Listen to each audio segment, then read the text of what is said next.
तुम सबसे पहले इन इंद्रियों को सुधारो, वश में करो। ये ज्ञान विज्ञान का नाश करने वाले महापापी काम को अवश्य बलपूर्वक मार डाल। भगवान आदेश कर, ज्ञान विज्ञान नाशनम पापमानम प्रजयहीनम। पापमानम केवल पाप ही कराते हैं, पाप से पाप ही बनता, कभी पुण्य नहीं होता, ध्यान रखना। धर्म पूर्वक जो कमाया जाता है उससे पुण्य होता है, पाप पूर्वक कमाई से कभी पुण्य नहीं होता, चाहे सब का सब लुटा दो जाके। वो जिस जिसकी बुद्धि में जाएगा उसकी बुद्धि भ्रष्ट करेगा और उसका पाप उसको लगेगा जिसने दिया है। पाप मानम ही प्रजय ही, काम संपूर्ण पापों की जड़ है। काम उत्पन्न होने पर केवल पाप ही पाप बनता है। आगे चल करके ये काम इतना ढक देता है कि वो राक्षस हो जाता है, उसको समझे में नहीं आता है कि मैं कर क्या रहा हूं। जो आजकल समाज में धीरे धीरे आसुरी प्रवृत्ति फैल रही है, विवेक को ढक करके अंधा बना देता है काम। पूज्य जनों में, पवित्र संबंधों में भी मनमानी आचरण होने लगते हैं। उसको एक ज्ञान ही नहीं रहता कि मैं पाप कर्म कर रहा हूं। महापतन पातकी स्वरूप उसका हो जाता है जिसको काम अपने अधीन कर लेता है। इसलिए भगवान कह रहे हैं इस महापापी को अवश्य मार डालो। अर्जुन, जैसे कुछ लोगों की सोच, सत्संग सुना तो लगा गृहस्थी मार्ग ठीक नहीं, चलो छोड़ देते हैं। दो मार्ग हैं भगवान के ही बनाए हुए, एक निवृत्ति मार्ग, एक प्रवृत्ति मार्ग। अगर आप प्रवृत्ति मार्ग में प्रवृत्ति से ठीक से चलेंगे तो गृहस्थी में रहते हुए भी आप निवृत्ति माने जाएंगे। कैसे? जैसे सबसे पहला आश्रम है ब्रह्मचर्य आश्रम, सबका, चाहे गृहस्थ हो चाहे विरक्त हो, पहला आश्रम ब्रह्मचर्य आश्रम है। कुछ ब्रह्मचर्य आश्रम से नैष्ठिक ब्रह्मचर्य को चले जाते हैं निवृत्ति मार्ग में, और कुछ ब्रह्मचर्य आश्रम से गृहस्थ आश्रम को चले जाते हैं, पर सबसे पहला आश्रम ब्रह्मचर्य है। पहली नींव बर्बाद। कहां ब्रह्मचर्य का पालन, हमारा जो धर्म कहता है उसके अनुसार कहां पालन हो रहा है? जब तक पाणिग्रहण संस्कार विवाह नहीं हुआ तब तक ब्रह्मचर्य का आदेश शास्त्र में वो असमर्थ हो गए। आज अगला गृहस्थ धर्म, जिससे पाणी ग्रहण किया आजीवन उसी के प्रति भाव रखना। संतानोत्पत्ति धर्म रूपी काम, आगे चलकर आपको वैराग्य हो जाएगा, अपने आप वैराग्य हो जाएगा, भोगों से वैराग्य हो जाएगा, क्योंकि धर्मो रक्षते रक्षिता। आप धर्म से चल रहे थे, इसलिए तीसरा मार्ग वानप्रस्थ। अब वो अंदर से उसके अंदर व्याकुलता पैदा होने लगती, बहुत समय नष्ट हो गया भोगों में। क्योंकि पहले ब्रह्मचर्य था, पुनः ब्रह्मचर्य का अभ्यास जागृत होता है और फिर संन्यास क्रम से आ जाता है। और वो नैष्ठिक ब्रह्मचर्य से सीधे, अब ऐसे सत्संग सुना और आपने सोचा कि नहीं, भजन करने के लिए हम संसार को छोड़ देते हैं, तो किस संसार को? बहुत ध्यान देने का विषय, किस संसार को? बोले इसको नहीं, इसको नहीं, इस संसार को। अगर इसका राग लेके भाग के जाओगे तो किसी भी गुफा में जाओ, काम वहां भी तुम्हें अपवित्र कर देगा, वहां भी तुम्हें नष्ट कर देगा, क्योंकि वो तुम्हारे अहम में बैठा हुआ है, किसी घर दुकान मकान में नहीं बैठा हुआ है, वो तुम्हारे अंदर अहम में बैठा हुआ। अहम में बैठे हुए काम का त्याग, घर में रहता हुआ वो सन्यास निवृत्ति मार्ग का पथिक हो जाएगा। और अगर अहम में काम बैठा हुआ है तो गुफा में बैठा हुआ भी वो प्रवृत्ति में उतर जाएगा काम की। ये बड़ा सूक्ष्म विषय है। इसलिए हम प्रार्थना करते हैं कि काम छोड़ने का विचार किया जाए। काम का मतलब है मलिन भावना, कामना। ये जो हमारे अंदर उद्देश्य बनता है भगवत प्राप्ति का कि हम सब छोड़ देते हैं, तो किसको छोड़ देते हैं? शरीर राग को छोड़ देते हैं, इंद्रिय विलासिता को छोड़ते हैं, अहम में कामना को छोड़ते हैं। बाहर भागने से काम नहीं बनेगा, इसको समझना होगा। अगर कामना छूट जाए तो सब ठीक हो जाएगा। जब मनुष्य कामना रख करके कोई भी वेश धारण कर ले, कहीं भी चला जाए, तो काम उसे भ्रष्ट करता ही है। चाहे गुफा में बैठ जाओ, जंगल में चले जाओ, कहीं भी चले जाओ, मनुष्य के अंदर जब तक अहम में कामना रहेगी, जन्म मरण बंधन में पड़ा रहेगा। चाहे जहां भाग के जाए, चाहे जिस भेष को धारण कर ले, वो अंदर बना रहेगा। ये शास्त्र है, समझिए। ये जड़ पदार्थों की तरफ आकर्षण जड़ शरीर की अहमता से है कि मैं मनुष्य हूं, मैं पुरुष हूं, मैं स्त्री हूं। इसी में काम बैठा है। इसका त्याग करने की बात कही गई है। पशु पक्षियों तक को ये अपने अधीन किए हुए हैं। मनुष्य में एक शक्ति है जिसका नाम विवेक, ज्ञान, उससे बच सकता है। इंद्रियजन सुखों में, भोगों में, पदार्थों में जो कामना हो चुकी है, यही नहीं समझने देती कि मैं दिव्य भगवान का अंश हूं। केवल बातें बनाने से नहीं, मुझे किसी भी सुख की आकांक्षा नहीं है, किसी भी सुख का अभाव नहीं हमारे स्वरूप में। जब भोगों में रुचि बढ़ जाती है तो फिर रुपए का महत्व जागृत हो जाता है। रुपए में जब महत्व, तो फिर रुपए की गिनती, बैंक बैलेंस में कितने हुए, बोले इतने, बोले और इतने हो जाए, और इतने हो जाए, बढ़ता चला जाता है। धर्म को, शास्त्रों को, उपासना को उपास्य देव के लिए किया जाता है, बैंक बैलेंस के लिए नहीं। अगर हमारे उपदेश का फल रुपया है, हमारे प्रवचन का फल रुपया है, हमारे अंदर का उद्देश्य रुपया है, शास्त्रों का भाव नहीं समझ पाएंगे, ज्ञान ढका रहेगा, जागृत नहीं होगा। रुपये में सुख नहीं है, रुपया से भोग मिलते हैं, भोगों में सुख नहीं है। रुपया की गिनती में सुख आ जाएगा, अहम सुख। ये सारी कामनाएं अहम सुख में बैठी है। उपासक, इंद्रियाणि पराण्याहुरिन्द्रियेभ्यः परम मनः, मनसस्तु परा बुद्धिर यो बुद्धि परतस्तु सः, एवं बुद्धि परम बुद्ध्वा संस्तभ्यात्मानमात्मना, जय शत्रुम महाबाहो काम रूपम दुरासदम। हे अर्जुन, ध्यान दो, तुम जीत जाओगे, काम पर विजय प्राप्त कर लोगे। क्या? इंद्रियों से, स्थूल शरीर से श्रेष्ठ, सबल, प्रकाशक, व्यापक और सूक्ष्म मन है। स्थूल शरीर इंद्रियों से सबल, इंद्रियों का प्रकाशक, व्यापक मन है। मन से भी पर, बलवान, निर्णायक, प्रकाशक बुद्धि है। और बुद्धि का जहां से प्रकाश हो रहा है वो अहम है, और उस अहम में काम बैठा हुआ है। दुश्मन का पता चल जाए तो मारने में देर नहीं लगती। अहम में काम बैठा हुआ है, और उस अहम को जो प्रकाश मिल रहा है वो तेरे से मिल रहा है। अहम को जो बल मिल रहा है वो तेरे से मिल रहा है।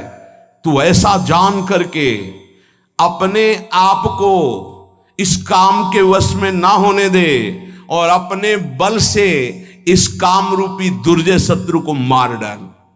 व्याख्या, इंद्रियाणि पराण्याहु, ये जो आप ढांचा देख रहे हैं स्थूल शरीर, इसमें जो कर्मेंद्रियां हैं, जो ज्ञानेंद्रियां हैं, जिनसे कर्म होता है, जिनसे विषयों का ज्ञान होता है, ये बहुत बलवान इंद्रियां हैं। अपने स्वरूप में आ जाए तो अज्ञानी पुरुष से कुछ भी करवा लें। ये बहुत बलवान है। ये प्रवचन से नहीं रुकती, ध्यान रखना। प्रवचन देने और सुनने से नहीं रुकती हैं, ये भजन से रुकती है। जितना भजन करोगे उतने आप इंद्रियों पर शासन कर पाओगे, नहीं तो बातचीत केवल रहेगी। मुख्य बात हमारी समझ लीजिए, अनुभव की बात कहता हूं, जीवन भर की बात कहता हूं, संतों की बात कहता हूं, शास्त्रों की बात। जब तक आपके पास नाम जप रूपी बल इकट्ठा नहीं हो जाएगा तो ये बातें सुनोगे, समझ में नहीं आएगी, समझ में आ जाएगी तो जीत नहीं पाओगे। जीतने और समझने की बात केवल भजन से होती है, भजन में रुचि बहुत कठिन है। इसलिए खूब प्रवचन हो रहे हैं पर प्रभाव उसका बहुत कम जनों के हृदय में पड़ रहा है। उन्हीं के हृदय में पड़ेगा जो नाम जपना शुरू कर दिए हैं। जिनका नाम जप जितना प्रबल है उतने प्रवचन का प्रभाव दूसरों पर पड़ेगा, अपने ऊपर पड़ेगा। भजन ये तो आप निश्चित समझ लीजिए, बारी मथे घृत होए बरु सिकताते बरु तेल, बिनु हरि भजन न भौतरी या सिद्धांत अपेल। बिना भजन के बातें ही बातें रहेंगी। पर्यो प्रवाह काल के कदापि छूटी है नहीं, चाहे जो और उपाय कर लो, अगर नाम जप नहीं किया तो काल के प्रवाह से नहीं बच सकते। ये महाबली नाम तुम्हें महाबल प्रदान करेगा हर समय। चतुर शिरोमणि वही जो हर समय राधा राधा राधा राधा। इंद्रियां विषयों से बलवान है। अगर हमारी नेत्र इंद्री कहीं अंदर तो बाहर सामने विषय रखा हो नहीं घसीट पाएगा। विषय से श्रेष्ठ पर इंद्रियां हैं। जैसे बाण बनाने वाला बाण की नोक में ध्यान दिए तो श्रवणेंद्री काम नहीं कर रही है।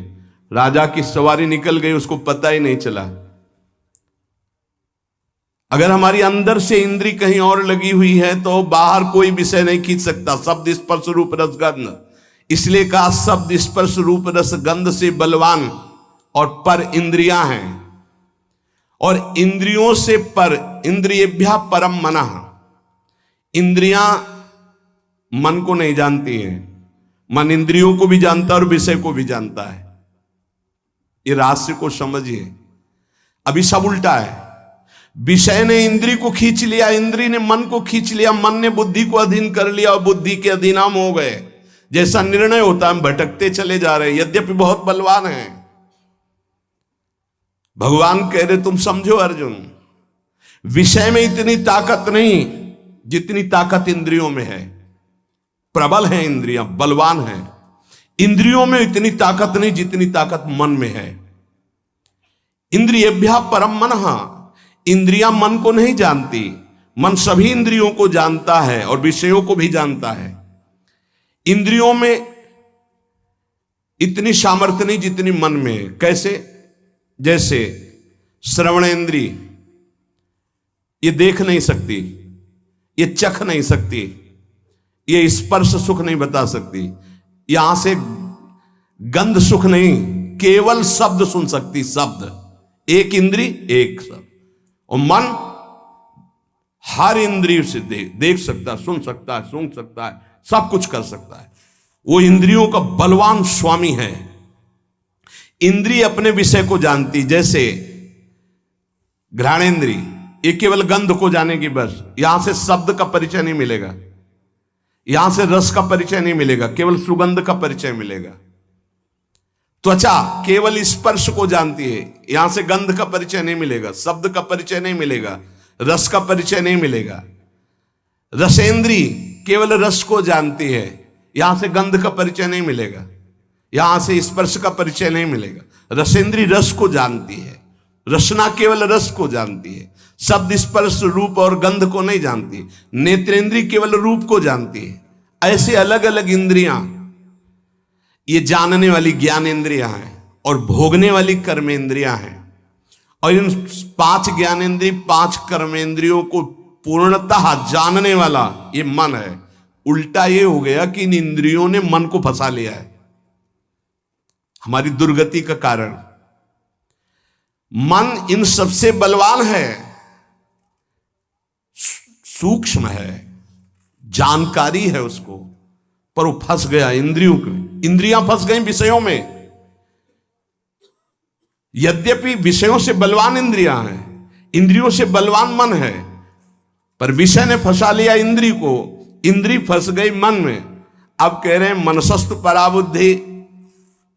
वैसे सच्चा इनका स्वरूप यही है कि विषयों से बलवान इंद्रियां हैं, इंद्रियों से बलवान मन है, और मन से बलवान बुद्धि है। मनसस्तु परा बुद्धि। मन बुद्धि को नहीं जानता, लेकिन बुद्धि मन को जानती है, इंद्रियों को जानती है, विषय भोगों को जानती है। मन कैसा है? बोले इस समय शांत है। मन कैसा है? बोले लग नहीं रहा, शांत है। ये ज्ञान किसको? बुद्धि को। ठीक है या बेठीक है, इंद्रियां कहां भाग रही, मन कहां जा रहा, सारा निर्णय बुद्धि करती है।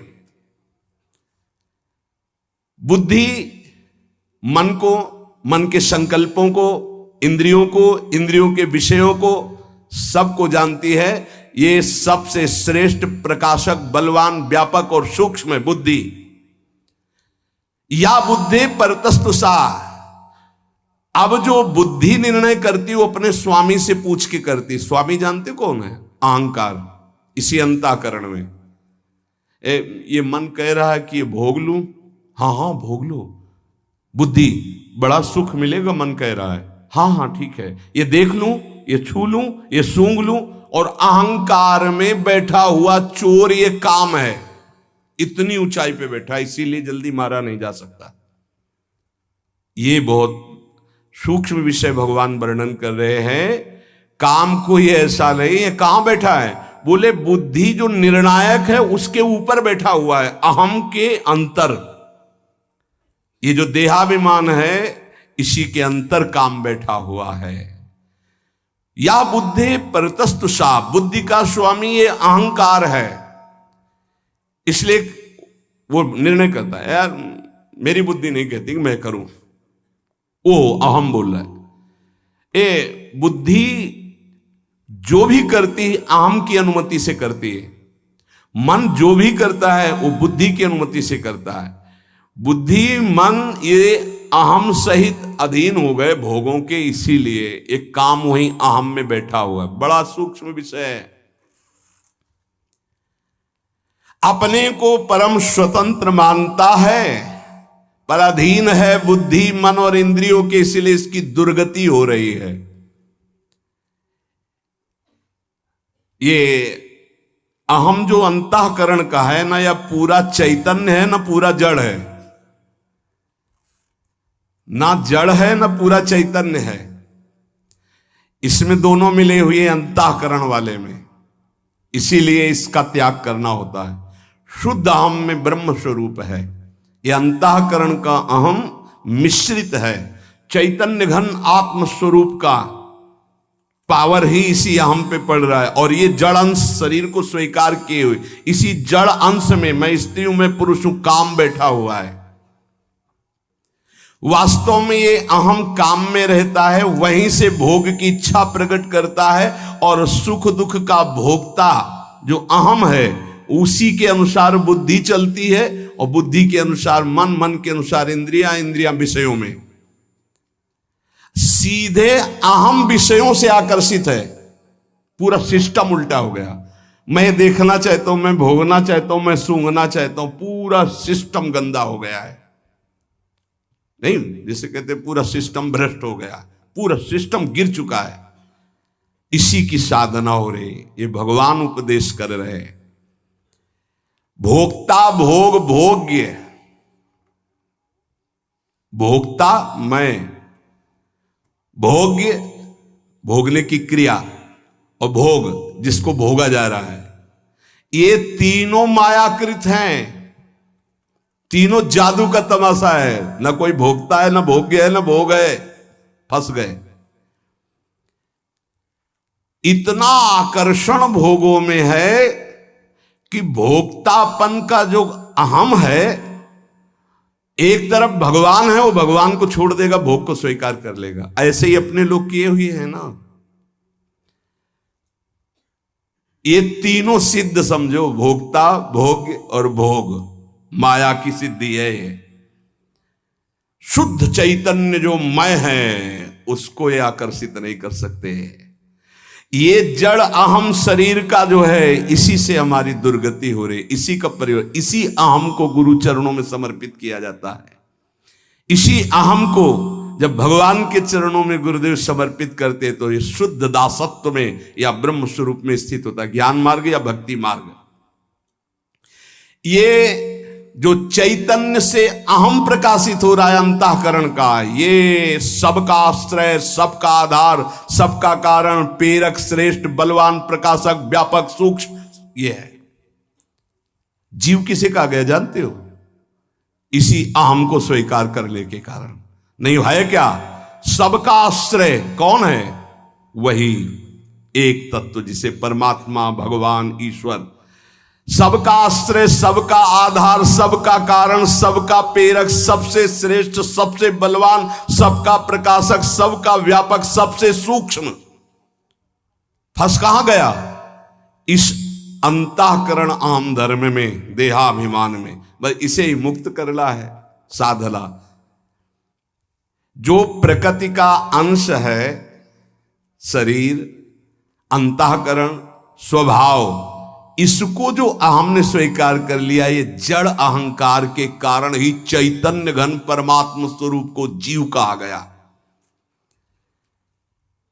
चैतन्य में कभी विकृति नहीं होती, उसमें कोई विकृति नहीं है, पर भ्रम से देहाभिमान होने के कारण वो इस दुर्दशा को, ना जन्मने वाला ना मरने वाला भी जन्म मरण को प्राप्त हो गया। ये भ्रम सुख दुख का भोक्ता बन बैठा, सुखी दुखी होने लगा, जड़ के अंश को स्वीकार करने के कारण। कहा जाता है नैनम छिन्नन्ति शस्त्राणि नैनम दहाति पावका न चैनम क्लेदयन्त्यापो न शोष्यति मारुता। ये शुद्ध स्वरूप अपना है। अपने स्वरूप को भूल करके इस अंतःकरण अहम धर्म से युक्त हो जाने के कारण मैं भोक्ता, मैं करता, मैं सुखी, मैं दुखी। अब मरना भी है, जन्मना भी है, ये चलता रहेगा। इसी को मिटाने के लिए मुझे मानव जन्म और सत्संग मिला है। इस जड़ चैतन्य का तदात्म आकर्षण हो गया है, कभी हो नहीं सकता पर हो गया, यही माया है।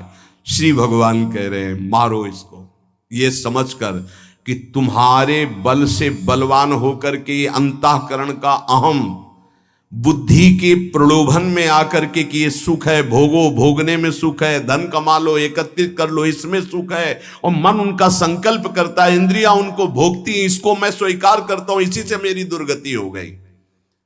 हे अर्जुन, इंद्रियों से परे मन, मन से परे बुद्धि, बुद्धि से परे अहम, अहम तेरे से प्रकाशित हो रहा है। ये तेरा स्वरूप नहीं, अंतःकरण का अहम। मार डाल इस अहम में बैठे हुए काम रूपी शत्रु को। संस्तभ्यात्मान मात्मना, काम को मारने का उपाय भगवान बता रहे हैं। जब तक आप अपने को भगवद अंश स्वरूप नहीं मानेंगे तब तक काम से रहित नहीं हो सकते। अब अपने को भगवत स्वरूप मानने के लिए भगवान कह रहे उद्धरे दात्मनात्मानम, अपने आप से अपना उद्धार कीजिए। एनात्मयुवात्मना जितो, अपने आप से अपने आप को जीत लीजिए। अब ये बड़ा कठिन है, समझे? इतनी देर हुआ, कुछ समझ में आया, पकड़ में आया? अभी जब चलोगे तो वही आएगा कि मैं शरीर हूं, वही फिर चिंतन चलने लगेगा। प्रभु से अब सहज भाव में आ जाओ। प्रभु से विमुख होने के कारण ये शरीर, ये संसार, ये संबंध हमें बांधे हैं। जब हम गुरु की शरण में होते तो इन्हीं पे प्रहार होता है, बहुत बुरा लगता है उसको, जन्म जन्मांतर से उसी में फंसा है। तो पूज्य राधा बाबा जी ने कहा था कि साधु जिसके पीछे पड़ जाता है उसका कल्याण करके छोड़ता है। आपको अभी बुरा लग रहा है, बाद में नाचोगे कि कृपा हो गई जो मुझे इन संबंधों से रहित कर दिया, नहीं तो उन्हीं में फंसे हुए जीवन चला जाता। मैं सब कुछ नहीं जान पाऊंगा, इतना फंस चुका हूं। तो जो जाने हुए हैं, इसीलिए वही भगवान जनाने के लिए गुरुदेव के रूप में आते हैं। इस संसार संबंध को काटने के लिए गुरु कृपा कुल्हाड़ी का काम करती है।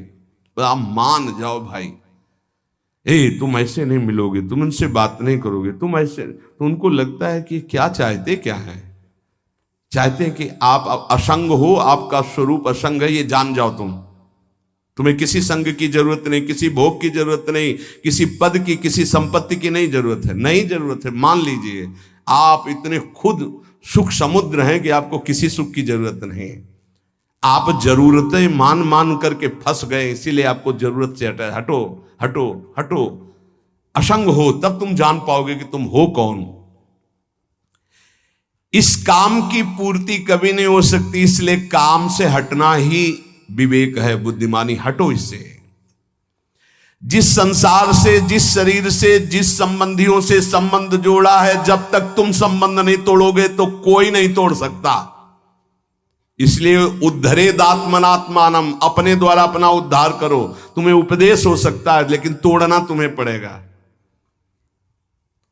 फोन से बात करना, जाके मिलना, बार बार बात करना, बार बार व्यवहार तो वो संबंध पुष्ट कर रहे हो आप, और कुछ नहीं कर रहे हो। आप अपना पतन कर रहे हो, कुछ नहीं कर रहे हो। कोई बड़ी बात नहीं, पूरा संसार इसी में फंसा है। बड़ी बात यह है कि उस फंसाव से हट गए। देखो, दो मार्ग हैं, बार बार समझ लीजिए, निवृत्ति और प्रवृत्ति। प्रवृत्ति मार्ग में माता पिता को भगवान समझ करके खूब मेहनत करो और कमाओ और सबकी सेवा करो।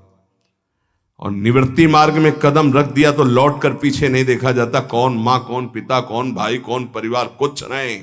मार्ग का प्रभाव होता है।